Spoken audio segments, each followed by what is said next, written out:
You know, sometimes stories just don't get a whole lot of attention. Then you look at a headline, you think, well, perhaps this should, given what Canada is going through, given what the Prime Minister has said, of course, about, dealing with the other countries in the world beyond the United States. I don't have to refresh your memory on that. There's been a lot of an outreach to many, many countries, and I believe one to India as well. But now we have just found out that the largest trade delegation ever from India to Canada is happening next week. And I will point out one thing because people, you might think to yourself, well, their trade delegations always kind of, back and forth. It happens perhaps more so now, but this is not unusual. But the sense that caught my imagination is this one. This is not a routine diplomatic engagement. So let's jump off from there. Julian Karaguesian served in the Canadian Ministry of Finance and the Canadian Embassy in Washington. He's now a professor of economics at McGill. Julian, it's always great to have you back. So let's deal with this. This is not a routine diplomatic engagement, meaning what? No, I don't think it is. And there was already a meeting between the leaders of Canada, between Mark Carney and Prime Minister Modi. That's already happened. There's been trade meetings. But what's going on right now in the Middle East, India imports 90% of its oil, 50% of its total energy needs, and between 80 and 90% of its liquefied natural gas. And so a lot of their oil and LNG comes from the Persian Gulf region. And it's going to, even if there were peace today there, it's going to take a while for the strait to become unclogged and for things to return to normal. Energy specialists are saying that it won't be returned to normal until the second quarter of 2027. And so India is facing pressure right now on energy, rising costs, obviously, and a dislocation of these energy markets. But also, like a less known fact, we all know that 25% or 20% of all the oil in the world comes out of the Strait of Hormuz or passes through there. But another fact is that 1/3 of the world's fertilizers and petrochemicals come through the Strait of Hormuz.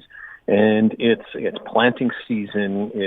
When India is a very large importer of not only oil and gas, but also food and petrochemicals and fertilizers.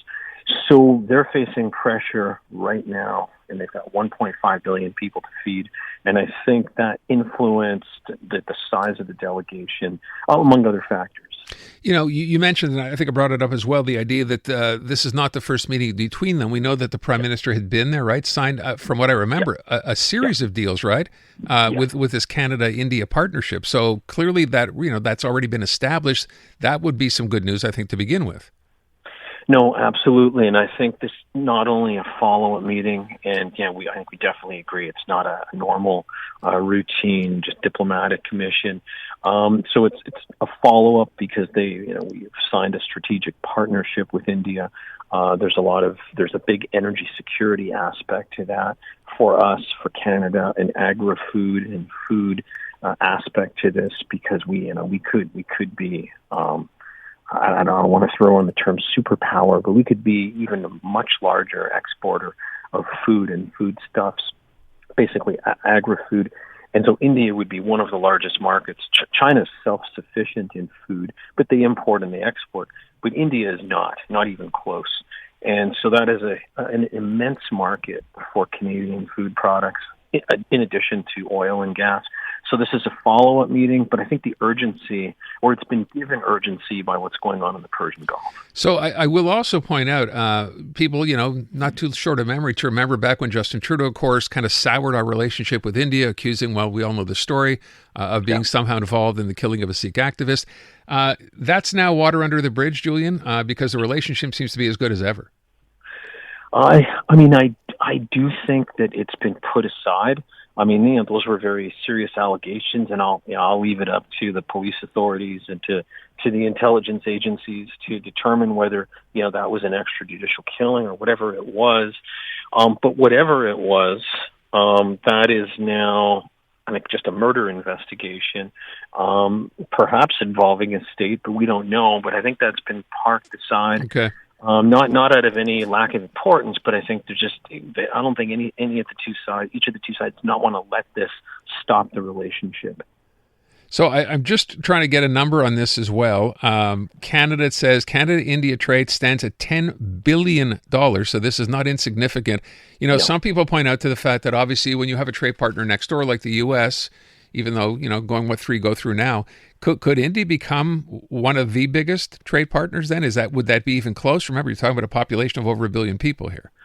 Yeah, I do. I mean, I think long term it could become one of the biggest. And when that number is merchandise trade, 10 billion, and that's the number we mostly look at. We also sell a lot of services. So with merchandise goods, when you add in services, I believe Canada exports about $16 billion of services to India and imports about 3 or 4 billion services, a lot of them IT related, based in Bangalore, India. But if you look at we look out to the future, we see that with their current population at 1.5 billion, the whole subcontinent, including Pakistan, Bangladesh, Sri Lanka, what used to be one country, that's almost 2 billion people. So India could also be a gateway to the rest of South Asia. And those are a lot of mouths to feed, if I can put it that way.